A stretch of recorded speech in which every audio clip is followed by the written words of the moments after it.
بسم اللہ الرحمن الرحیم۔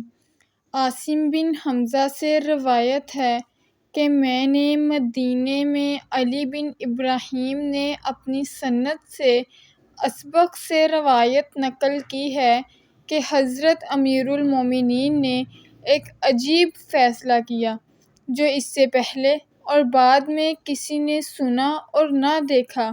اسبق سے پوچھا گیا کہ وہ کون سا عجیب فیصلہ تھا۔ اسبق نے یہ بیان کیا کہ میں نے حضرت امیر المومنین علی المرتضیٰ کے ساتھ مسجد میں داخل ہوا تو دیکھا ایک نوخیز خوبصورت نوجوان رو رہا ہے اور لوگ اس کے ارد گرد اکٹھے ہیں۔ لوگ اسے خاموش کراتے لیکن وہ مسلسل روئے جا رہا ہے۔ جب اس نوجوان کی نگاہ حضرت علی پر پڑی تو کہنے لگا، یا علی، قاضی شریف نے میرے خلاف فیصلہ کیا ہے، مجھے معلوم نہیں وہ فیصلہ کیسا تھا۔ امیر المومنین نے فرمایا، کیا واقعہ ہے؟ نوجوان کہنے لگا، یہ لوگ میرے باپ کو سفر پر لے گئے، جب یہ لوگ واپس آئے تو میرا باپ ان کے ساتھ نہ تھا۔ میں نے ان سے پوچھا میرا باپ کہاں ہے تو کہنے لگے وہ فوت ہو گیا ہے۔ میں نے کہا میرے باپ کا کافی مال تھا، وہ کہاں ہے؟ تو یہ کہتے ہیں کہ اس کے پاس کوئی مال نہ تھا۔ میں ان لوگوں کو لے کر قاضی شریف کے پاس پہنچا۔ قاضی نے انہیں قسم کھانے کو کہا، ان لوگوں نے قسم کھا لی۔ قاضی نے انہیں چھوڑ دیا۔ امیر المومنین، مجھے یقین ہے کہ دوران سفر میرے باپ کے پاس کافی مال تھا۔ امیر المومنین نے فرمایا، آج میں وہ فیصلہ کروں گا جو مجھ سے پہلے صرف حضرت داؤد علیہ السلام کے سوا کسی نے نہیں کیا۔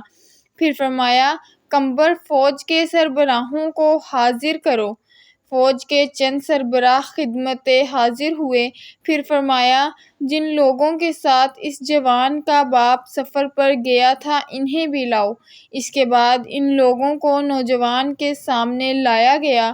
امیر المومنین نے ان لوگوں سے فرمایا، تمہارا یہ خیال ہے کہ مجھے تمہاری کارگزاری کا علم نہیں، اگر ایسا ہو تو پھر میں رایا کے بارے میں لا علم حکمران ہوں گا، مگر ایسا ہے نہیں۔ پھر فرمایا، ان تمام لوگوں کو علیحدہ علیحدہ کر کے مسجد کے ایک ستون کے ساتھ کھڑا کر دو۔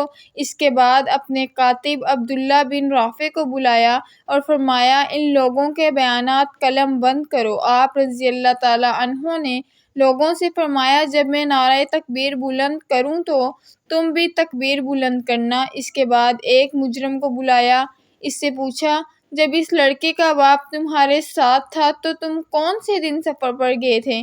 مجرم نے کہا، حضور فلاں دن۔ پھر فرمایا، اس سفر میں شریک تم کتنے لوگ تھے؟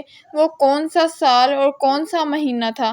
کتنے دنوں کا سفر تھا؟ اس جوان کا والد دن یا رات کے کون سے وقت میں مریض ہوا؟ اس کی مرض کیا تھی؟ کتنے دن وہ بیمار رہا اور پھر فوت ہوا تو اس کا علاج کیسے کیا گیا؟ مریض کی تمہ داری کون کرتا رہا؟ کون سے دن وہ اس دنیا سے جا بسا؟ اسے غسل و کفن کس نے دیا؟ نماز جنازہ کس نے پڑھائی؟ دفن میں کون کون شریک تھے؟ اسے کتنے کپڑوں میں دفنایا گیا؟ قبر میں اسے کس نے اتارا؟ جب یہ تمام سوال پوچھ لیے تو حضرت نے نعرہ تکبیر بلند کیا۔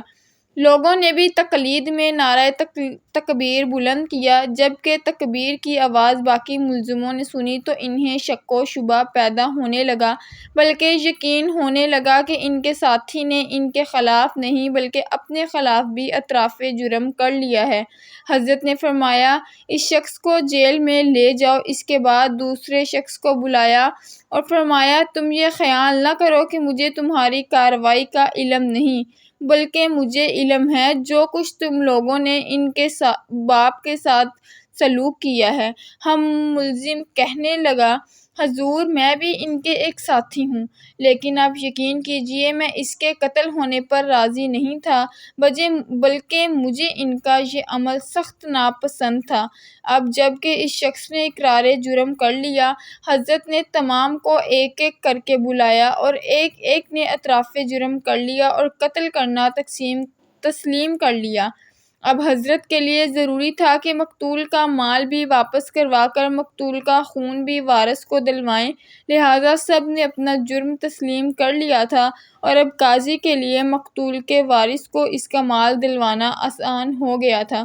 یوں حضرت علی رضی اللہ تعالیٰ عنہ نے اپنی ذہانت و فصاحت سے اس قدر پیچیدہ معاملے کو حل کر دیا۔ اللہ پاک سب کے لیے آسانیاں پیدا فرمائے، آمین۔